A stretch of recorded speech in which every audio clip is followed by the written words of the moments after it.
So thanks to a super helpful commenter, I found out there was a second Welcome to Raccoon City trailer released today, and it's way better. Let's head on over to the reaction room to check it out. Let's take a look at this second trailer here. Now, I'm not going to run the whole thing. I'm going to link it in my description of this video. I'm going to kind of skip through it and just look at the most interesting bits. So, volume down. First of all, we got Claire riding into town with the famous truck driver, and Claire is with him when he hits the mysterious woman in the street, and he's got a little doggo with him. Here we see his faithful companion is unfortunately licking up some nice T-virus infused blood. So we can assume that the dog bites the driver, and that's what causes the driver to crash in this version of the story. Why is Moist Critical showing up? Whatever. That's... okay. The overall tone of this trailer is much better. There's almost a Silent Hill influence. Let me...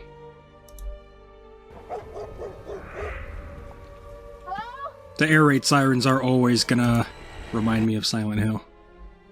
That's just how it is. But yeah, here we got Birkin and Sherry. Brian Irons in the RPD. It looks like Marvin might not be a thing. Yeah, that's Chief Irons, played by Donald Logue. There we've got Birkin's infamous case with the G-Virus, and his gun that gets him into some trouble in the game. It would be really awesome to see that scene with Hunk's squad get recreated in this movie. And then here we see what very well might be Lisa Trevor. This is just a quick shot that may or may not be Annette Birkin and Sherry. If this is Annette, the fact that she looks scared and is actually holding Sherry is pretty different to how we typically know her character to be. But with the storylines of Resident Evil 1 and 2 being condensed into one 90-minute movie, I can definitely understand them not wanting to have too many villains or anti-hero characters.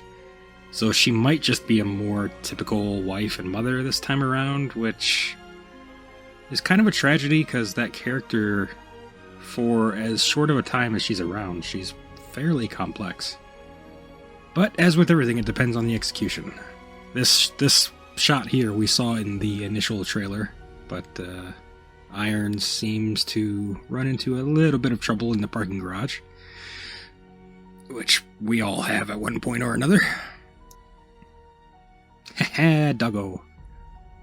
And this is interesting. It kind of confirms my impression that I had in the other trailer breakdown. Here we have Irons talking directly to Vickers, because the events of Resident Evil 1 and 2 are happening on the same night in this movie. I know a lot of people are going to have issues with that.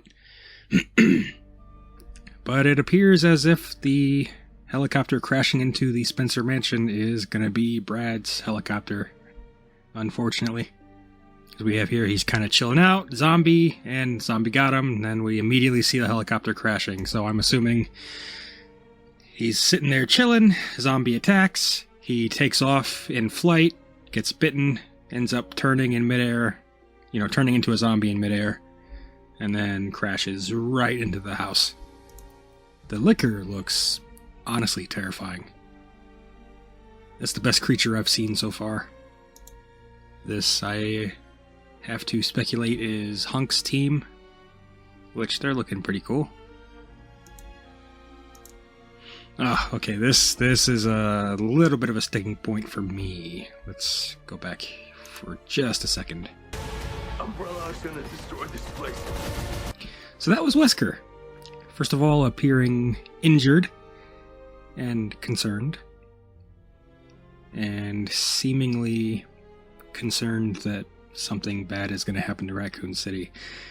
We don't really see Wesker be concerned about much in the games. He's not much of a human in the games. He doesn't have emotions, really, other than pride or greed or what have you. And take note of the fact that based on the hair, that seems to be Jill, who he's talking to. Now, Lisa looks pretty freaky when she's all done up, but if that other character with the scraggly hair that we see in both trailers is her, then I wonder how much of a threat she's actually going to appear to be, because without the mask and the cuffs and everything, she just looks like an average zombie. Okay, here we have Leon firing a rocket launcher in an area that I could be mistaken, but the texture of this wall, I think I saw it in the other trailer in the shot where Birkin, in his monster form, breaks through the top of what we can speculate is the train from the end of the game. So Leon might actually get the final kill. Oh, okay, he's actually in this trailer too. Yeah, this looks like the same area where Leon is firing the rocket launcher. Who is that in the explosion at the RPD? I can't quite tell who that is getting kind of caught in the explosion at the front of the RPD. Okay, so overall, this is by far a better trailer overall. It gives more of a impression of what I think the tone of the movie is actually going for. Of course, we have to see the movie to tell for sure. But the director has spoken many times about how he wants this to be an actual creepy horror movie, not a action movie like all the other, Resident Evil films were. Whether or not he's ultimately successful remains to be seen, but like I said, this trailer looks better overall, looks more consistent tone-wise. I still worry about the characters, because I love these characters, the ones from the games. Honestly, Wesker is the one I worry about the most, because I don't want them to make him sympathetic. That, to me, is one of the few no-nos I have in my mind for things that, I wouldn't really be able to forgive. I can forgive shoddy CGI, I can forgive, to some extent, I can forgive a story that doesn't completely make sense as long as characters are done well and are compelling. And granted, even a changed Wesker in the movie could still be compelling on his own, and interesting and likable as a separate entity. It always depends on the execution. There's room for adaptation arguments, but then you also have to take a movie on its own merits.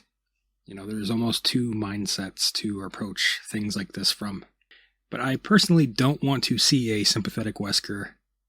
Some of the things that's been said about him in the plot leaks that I also made a video about, FYI. Hint, cough, hint. Doesn't instill a lot of confidence about how they're going to handle his character. But okay, well, I don't know what happened to the last few seconds of my previous recording, but the gist of it is we gotta wait till the movie comes out to know for sure how things are handled. But I'm more hopeful based on this second trailer. Thank you all for watching. I'm blown away by the amount of subscribers I've had recently. Thank you all so much. Details for my channel's first giveaway to celebrate should come on my next video. And then the giveaway itself should happen if things work out the way I think they will. Should happen on the Resident Evil Apocalypse reaction video, so stay tuned for all of that, and thank you guys so much. As always, I'm baffled. I hope to see you next time.